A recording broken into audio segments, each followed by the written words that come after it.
Hey English learners, welcome back to English with Umme, your place for real conversations and easy English practice. I'm Umme. And I'm Danny. So, Umme, how's your day going so far? Pretty good, but a little tired. I stayed up late last night finishing a show. So a little time wasting happened. Maybe just a little, but it was a really good show. Okay, small talk done. Let's get into today's topic, which is actually about exactly that. Part 1. What does wasting time really mean? Today's topic is don't waste your time. And don't worry, we're keeping this light and simple, not preachy. So, Umme, in simple words, what does wasting time actually mean? It means using your time on something that isn't helpful or important for you. Not really about fun or not fun, but whether it actually helps you. Here's a picture I like. Think of time like water in a bottle. You only have a certain amount. And if you pour it on the floor, you can't drink it later. Exactly. When you spend time on things that don't help you learn, grow, or rest, you're just pouring it on the floor. And usually we know it too, right? We finish something and think, why did I just do that?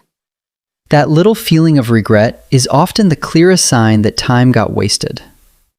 Part 2. A quick story. I actually have a personal story for this. Last month I was working, felt tired, and said, okay, just a 10-minute break. Sounds reasonable so far. I opened my phone, watched one funny video, then thought, just one more. The most dangerous sentence in the English language. Exactly. When I finally checked the clock, over an hour had passed. From a 10-minute break to a full hour? And the worst part? I didn't even feel good afterward. Just tired and a little guilty. Like sand slipping through your fingers. You open your hand and it's just gone. That's exactly the feeling. So after that day, I decided to be more intentional with my time, meaning doing things on purpose, not by accident. Part 3. Tip 1. Make a tiny plan. So let's get into some real tips. Tip 1. Make a tiny plan, not a huge one. Think of it like GPS in a car. Without an address, the car can drive in circles, wasting fuel and time. But with one simple address, it says, turn here, go straight, you'll arrive. So a tiny plan is just putting one clear address into your day. A lot of learners say, today I'll improve my English, but that's way too vague. Right. Instead try, today I'll learn 3 new words, or today I'll listen to a 10-minute podcast. I actually did this myself.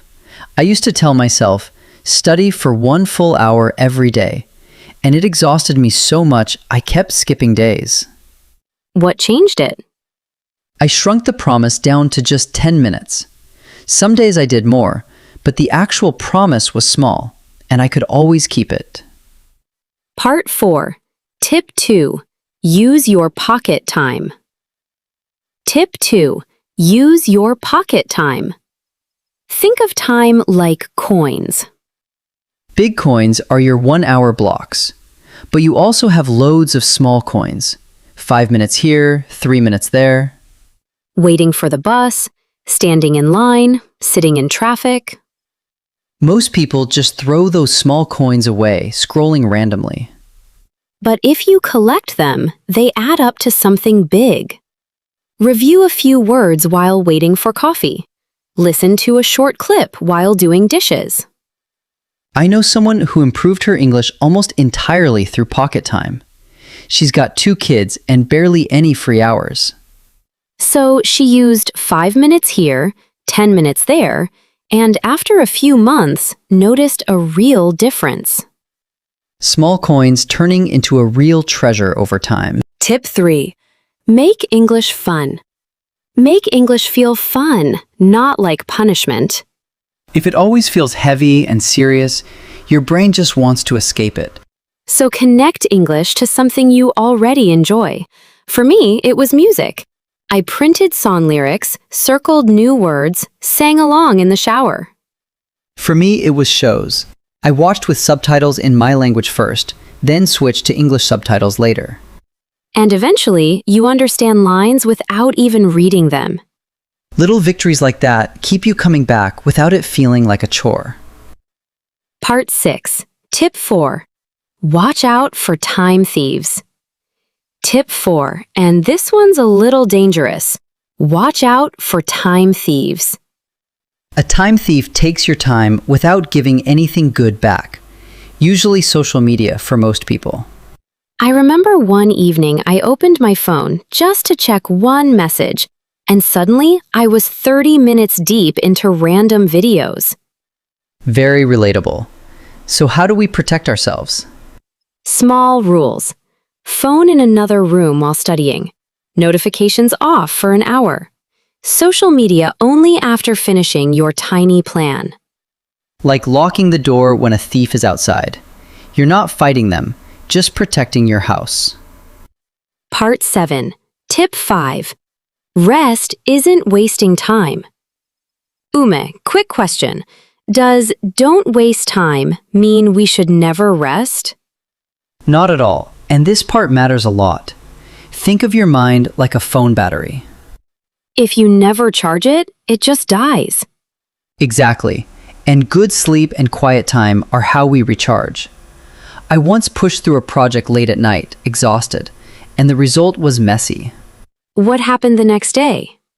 I redid the same work in half the time after actually sleeping, and it turned out much better.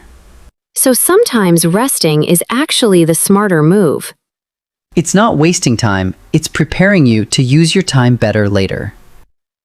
Part 8. Vocabulary Corner. All right, quick word tour before we finish. First, intentional. Doing something on purpose, not by accident. Example, I'm being intentional with my evenings now. Next, vague. Not clear or specific. Improve my English is vague. Learn 3 words today isn't. Third, pocket time. Those small leftover minutes in your day, like waiting in line or riding the bus. Fourth, time thief. Something that steals your time without giving anything useful back. And finally, balance. A healthy mix of work, learning, fun, and rest, without leaning too far in any direction. So here's a simple plan for today. Pick one tiny English goal, decide when you'll do it, make it a little fun, and be kind to yourself afterward. Say something like, "Nice, I used my time well today." That small sentence really changes how learning feels. Quick recap. Make a tiny plan. Use your pocket time. Make English fun. Watch for time thieves. And remember, rest matters too. Your time is valuable, and you don't need to be perfect. Just a little more intentional each day. So tell us, what's one thing that